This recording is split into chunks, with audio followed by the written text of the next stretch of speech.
Hi, I'm Waverly Evans, and I'm here to put on some makeup and talk a little bit about how to stay sober.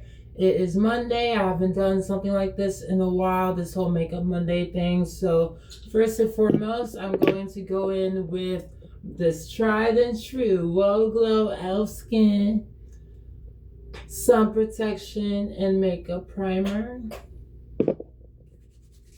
Rub it on in, slather it onto my face as so.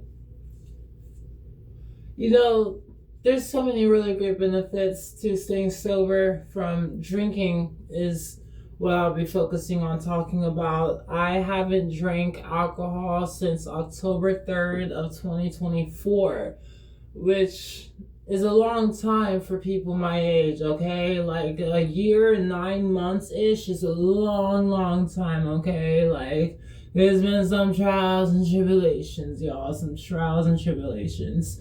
Anyways, I did just want to give you guys an update about my makeup routine. I've been doing more so of a vampy, I want to say witchy, type of ethereal, mythological makeup style lately because of the fact that I'm releasing some magical realism literary projects and music projects. As you've seen, I'm really happy that people have been enjoying that Let It Burn music video featuring Faye's voice, quote unquote, that I've co-created with AI, as well as the song with Presley called Featherweight.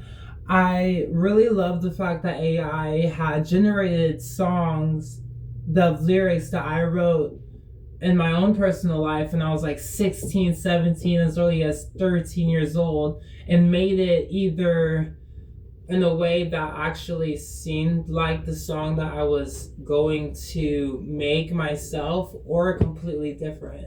I have been omitting foundation from my routine because I've been using this stick concealer that I'm using right now on my face. It's a little bit lighter than my actual skin tone, which is what I believe it creates the vampy vibe, you know, that porcelain skin look, as well as the fact that it's on the matte to satin finish, which is a little bit of a departure from my usual dewy glow. With it being the summertime, I started to realize, like, hey, Waverly, you're making magical realism shit and stuff like that. You might as well give it to the people in real life and look a little vampy yourself. You know what I mean?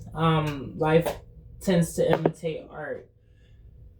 Anyways, with that being on my face, I'm going to move on to eyeshadow. I have been doing a lot of deep crease moments and crease moments using metallic gold shades and accentuating them with other shades of blue, purple, black, smokiness, to kind of give off that vamp vibe. I'm going into this now. Taylor Swift, if you're watching, I'm so sorry. This is KKW, but it was given to me, okay? It was given to me. Thank you, Kim. Or thank you, Amy. Anyways, I'm running low on time again. Who would have thought?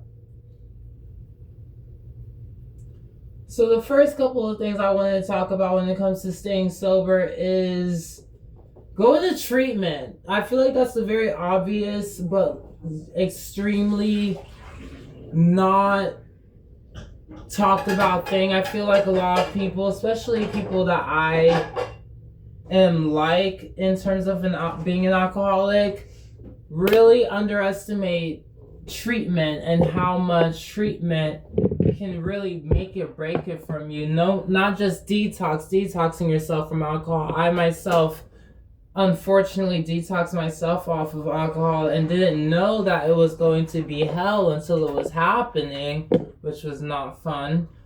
However, treatment works wonders with people. Even if you don't complete said program, at least you have it embedded in you what programming is like, so that you know what to search for when you're ready to go back, or you have tools set in place already in your mind when you do leave.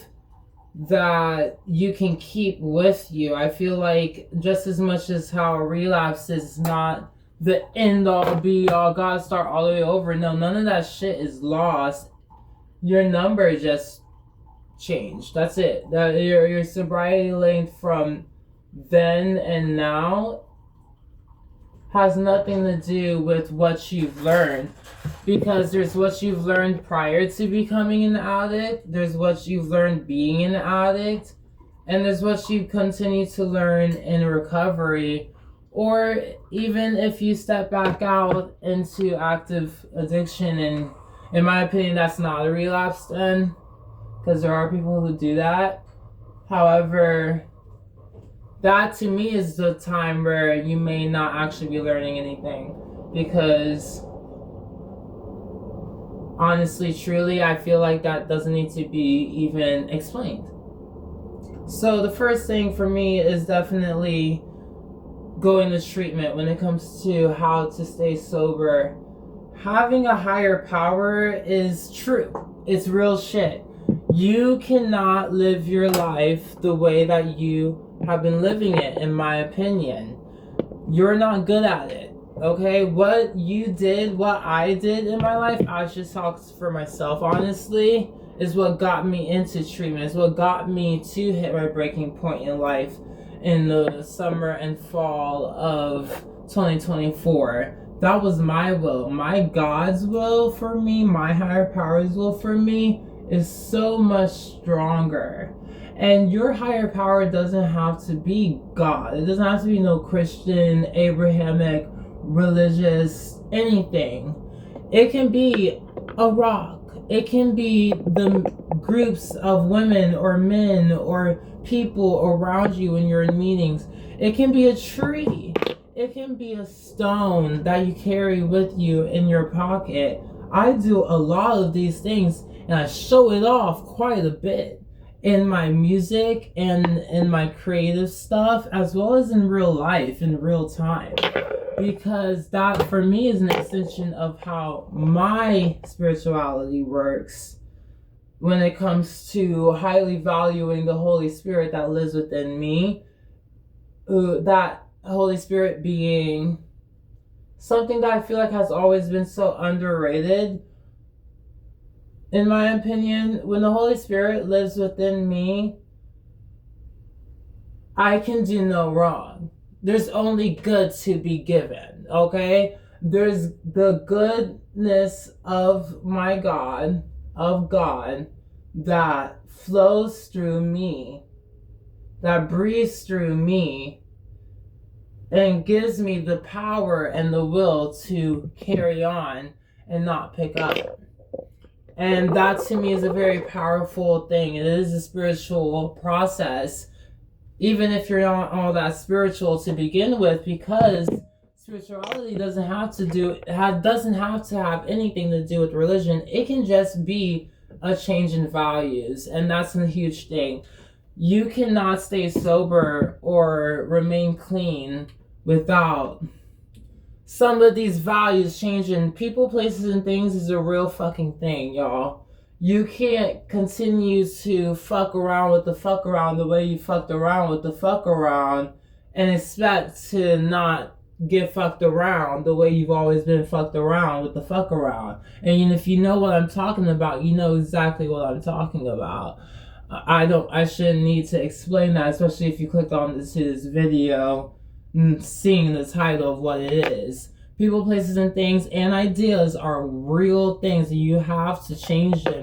A peer of mine once before in the program told me she has to change every single thing about herself in order to stay clean, because everything that she had been, in her perspective of being an addict, had to do with character defects of being an addict, and those do live on well after, even especially if you tend to them and allow them and encourage them to still be there. They do live on well after you stop picking up, and it is only a matter of time that you end up picking up if you don't replace those habits. If you don't, for instance, check yourself when you're being judgmental, or check yourself when you seem to be addicted to chaos all over again, or running into the motions with people the same way that you had been when you were an addict. That's a telltale sign that, hey, sweetie, honey bunches of oats, you might want to go to a meeting. And so there's also that, obviously. Go to meetings. There are people who have been sober, clean for X amount of years who swear by meetings because that's what keeps them going, okay? And they're not going to be naive for not even a whole week without going to a meeting. And if I were to wear a hat, I'd take my hat off to them all day long, because that is medication. We have a disease, and there are medications involved just as much as any other disease to treat said disease. And one of those happens to be going to meetings. I'm quickly going to finish up this eye look before moving on to correcting that wing that I just did. I'm using lip gloss on my eyelids to do a shimmery moment. And what I like to do when I do this on my cheeks or on my eyes is start off with the lip gloss and then fan it out with that gold that I've been using a lot lately on my lid, right underneath my eye, to kind of mix the two, the peachiness of that e.l.f. lipstick and that other lip gloss, lip balm, lip whatever.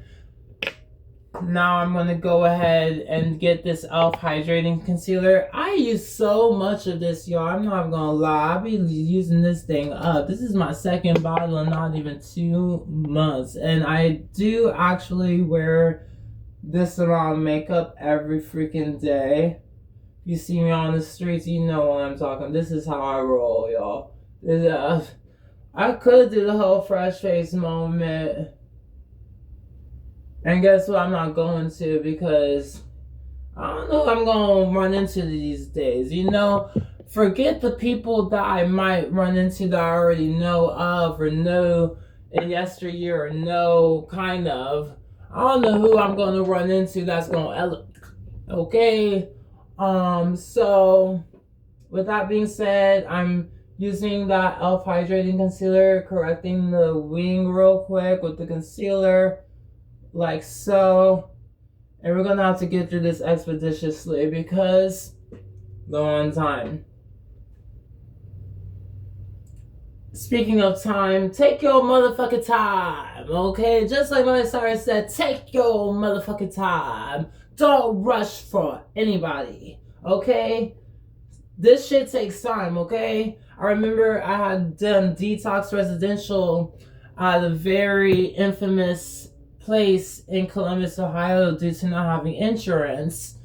And it was a 28-day stay before I went into a long-term treatment program. And I remember when I was first in that treatment program after the detox residential shit, I would always say, 29, 30 days total, only 2 days outside of that one residential program, because for me, it didn't really count. However, it does. A lot of people think that their clean time, sobriety time counts once they get out of jail. But guess what? You could be using in jail. You could have been getting something from somebody. You know what I mean? Clean time is clean time. Sobriety time is sobriety time. And sometimes it is those few moments that will make it or break it for you. So don't ever think for a second that it isn't just one day at a time. This time is a concept, first of all. I truly believe in that. My art is all about time being a concept when I really hone into it. And so it's important for me to not try to look at this linearly or put any sort of milestone. Yes, of course, milestones are great and all, and they should hopefully align with 9 days clean, 6 months sober, whatever, whatnot. However, if things aren't happening the way that you feel like they should be, Guess what? Did you pick up today? No. Success. And that's the best thing about being an alcoholic or addict in recovery, is being able to look at yourself in the mirror and know that today I haven't picked up. I haven't picked up a drinkity drink and fall back into old ways the way Waverly Evans has been known to get down for such a long time now that people have gotten used to a whole brand new me in real life and energetically speaking. I have given my will over to my higher power in such a way that God has been speaking to me again the way God spoke to me as a kid. And that's the best part, is allowing God, allowing your higher power to come through for your life in order to recover. There is not much you can get out of just staying clean. There is a whole abundance in recovery, and not only just getting things back from you, getting what the devil stole or whatnot, but also getting things because you chose this path of recovery. I think that is a whole lot different of story too. The things that I get because I have been through X amount of things and have been resilient and strong and humble enough to stay sober and be someone in recovery amongst others, is an immense feeling of power, so to speak. Power as an influence, positive influence, positive say so in not necessarily other people's lives, however, in other people's thoughts and actions, which subsequently will follow them in their lives and the lives that they affect themselves. Because we are all part of a collective reality. So when it comes to trends like, oh, it's becoming trendy to stay sober and drink mocktails and blah, blah, blah, blah, blah. Well, that's cute and all. People are literally dying from this disease. Okay? So if you're someone who has been on the brink of death, who has died from this disease and has found their way back to the living, this shit ain't no fucking joke for you. This shit ain't no joke for a lot of us. And I always remind myself that, especially when I'm experiencing this thing called HALT. HALT is an acronym very popular in recovery spaces called hungry, angry, lonely, tired. I experience this all the time because I live in the Midwest, full of some really, really great people, some really crazy weather, and some really not so great people, just like any other place. And as a Black transgender woman, people tend to use me as their shit talking post all the time when they feel in some type of way, and little old me happens to be, hi, how are you? I'm successful, thank you, next, out in these streets. And so sometimes I do get angry. I do get angry if I haven't eaten and I'm already angry from something different. Or I do feel extreme amount of loneliness. So there's a whole loneliness epidemic, gender not specific, going on. And it's important to have a sober support system in cases of feeling any sort of halt feeling. When you feel burnt out, in my opinion, burning out, especially in the midst of recovery, in the midst of treatment, like I'm burned out from doing meetings, I'm burned out from going outside and yada, yada, yada. That to me is addiction brain sneaking out. Honestly, truly. She's using your whole, I've done enough, complacent contentment. There's no such thing as being able to be like that. I'm sorry, we're not normies. We don't get to just be complacent and not have that fuck up our lives. Normies don't even really get that leeway, because that's not how life works. You don't get to get better by doing the same shit or thinking that you've done enough. That whole not doing enough thing is what gets you fucked up. it gets me fucked up. Not gonna lie, I was out in late night slice for 9-10 months, heralding revenge and shit like that. That had little to do with my own sobriety. However, I did take up the three major things of sobriety, of being in places filled with alcohol, which is number one, why am I here? To make money. Okay, that is necessary. That's why I'm here. To make money. Why am I here? Number two, do I have someone I can call or talk to? Hell yes, I do. I have a long list of paper that I've written since my detox days. Absolutely. And number three, do I have an exit plan? Hell yeah, I can clock the fuck out and walk home or go home or whatnot if I really felt like that. However, I'm in such a really great place of mind, frame of mind, that I don't have triggers the way that a lot of people may have triggers from like the smell of marijuana or whatnot. No, my triggers are typically people and how they are to me, regardless of whether or not I'm sober or not. And I remind myself that that drinkity drink may soften up my brain and also fuck my life up all over a situation that was isolated and has nothing to do with where I'm about to go. That's how my thought process is when it comes to my own triggers, especially with alcohol being the drug of choice that it is, where it is widely legal and accepted to drink, societally speaking. It's typically expected, honestly. Unfortunately, in my opinion, that's unfortunate.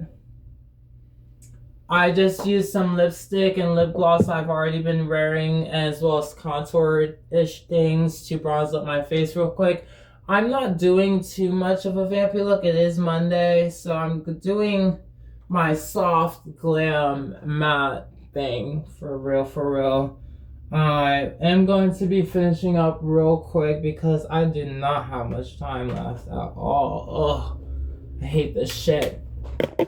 But the last thing I want to say too, you gotta replace that coping mechanism with something that gives you that same amount of dopamine kick, which is why you see a lot of people in recovery, especially men, that end up working out quite a bit because they're fighting for what heroin used to give them, type shit. You know, it's always going to be something that you may have done when you were a kid that you just haven't really done so much before when you're as an adult, especially during active addiction. And so it's really important to reconnect with those coping skills that you may not have even realized were coping skills, because as a kid, being a kid is being an oppressed person. And don't replace that drug of choice with love, because that's not how love works. Your drug of choice probably has to do with not loving yourself. So if you don't love yourself enough to complete yourself, in my opinion, loving someone else in that capacity has to do with someone being a bonus to your life. If you don't feel complete on your own, you're never going to be using that person as a means to be a bonus to each other's lives the way it ought to be, because you're going to be, in my opinion, assigning roles that are actually assigned for you to carry for your own life, regardless if you got a boo thing or not. Which is why most people say do not date within the first year of recovery, because, especially with someone else in recovery, early in recovery, because what they got for you and what do you got for them exactly? No, it made no sense in my opinion. Find something to do. Maybe it's cooking, maybe it's giving back to communities, maybe it's going to church, maybe it's reading a bookity book. I don't know. Find something to do that replaces that dopamine hit that you get from drugs and alcohol abuse or whatnot, as well as the other tips I mentioned, like being aware of when you feel halt, having sober support, recognizing triggers, as well as going to treatment, doing the humble thing of going to treatment and getting your shit together. Let's get going, y'all. I hope you enjoyed this video. This is the look for real, for real. I'm probably just gonna do finishing touches real quick with the lip gloss and make a little sheen moment on my face, like so. And then get the fuck up out of here. This was actually the red lipstick. Ugh, it's almost out anyways. It's okay. We'll blend it out. There you go. However, I hope you found this video to be helpful. And I hope you took away some things from it, because sobriety is literally my superpower, especially because I already have superpowers, and alcohol was muddying the fuck up out of my brain. I feel like that's one last thing I'll say. You'll be surprised of who you are without that DOC. You truly will, if you maintain the idea that you are reconstructing not only your life outside of not having your drug of choice in your system, but the reconnection of who you are will surprise the fuck out of you. Cause the person I was as a kid was a fly-ass motherfucker. The world was just not ready for it yet, and the world gonna have to be ready now. So with that being said, this is a look. You're a vampity vamp fam. Well, kind of. It's a soft glam moment, honestly. I need to do a little blending moment. Hold up. Hope you enjoyed this video. I'll see you on the flip side. Bye.